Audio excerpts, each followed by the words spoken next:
I chose to focus on is the problem of vaping at Brighton. And then there are some obvious dangers with because it's a new technology, so they're kind of perfecting it to make sure to like fix any kinks that it has. So this is a quick little video of, does the sound work? It does. Oh, maybe if I turn on the sound, it'll work. Let's see. There's a safer way to smoke, but a Brooklyn teenager says one of them put him in the hospital and left him partially blind. CBS 2's Valerie Castro has the story that's new at 11.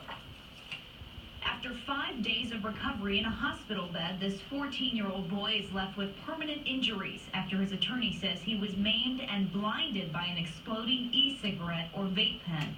I was bleeding out of my nose.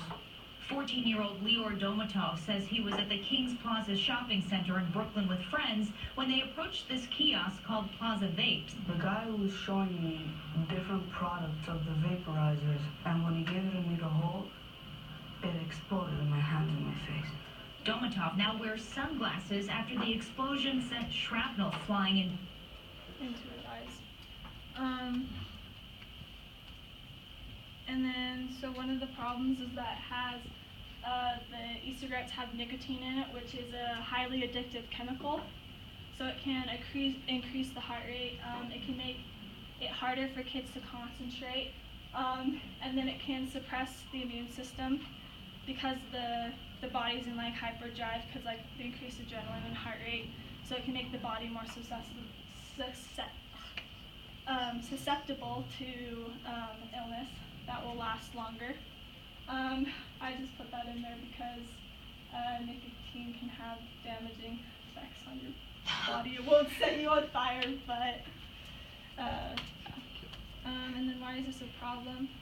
The use of e-cigarettes is a problem because the numbers have increased and the students think that it's a fun thing to do.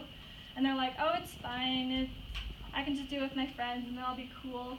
And then it's 37.3% of 12th graders reported any vaping in the past 12 months compared to just 27.8% in 2017. So that was in, that study was done in 2018. And then it's become an epidemic. And then I just thought that was funny, so I put that in there. And then addiction risks. It takes less nicotine to get an adolescent or teenager addicted than it would an adult. And so there's the whole thing where people know that smoking is bad, but there's not as much research that has been done with nicotine or with e-cigarettes.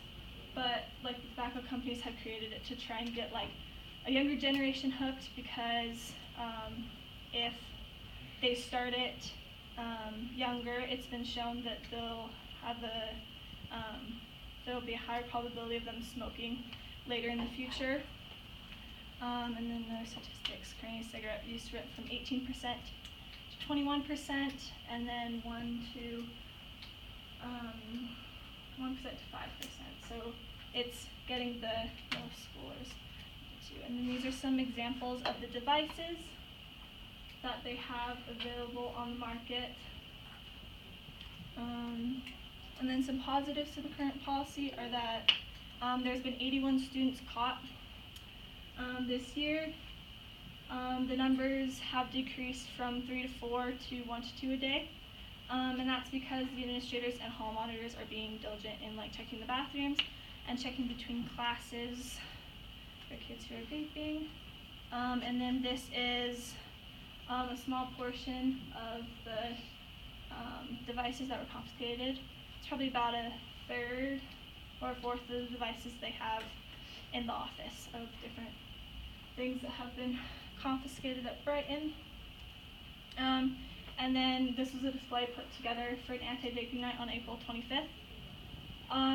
We had about 40 people there, and we had about 20 parents, and most of the students there were for NGs, but we think that if we publicize it better, then we could get more people there.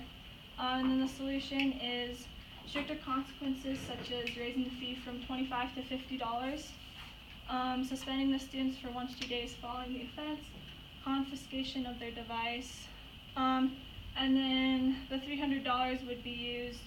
There's not a huge need for the money, but if there were any like associated costs from like maybe posters or something from like promoting the vaping nights, that's what that'd be used for.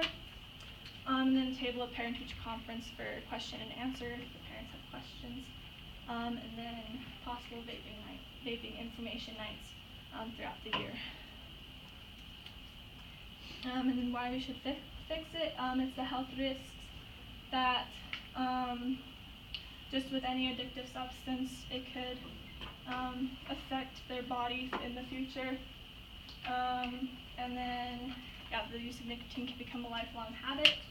And then raising awareness can benefit the schools in many ways. First, graduation rates and test scores will improve because the students will be going to class more. The school officials will have more time to spend on other things instead of policing the kids. And then they will spend, less time finding and having to search bathrooms. Yeah. And then, that's fine.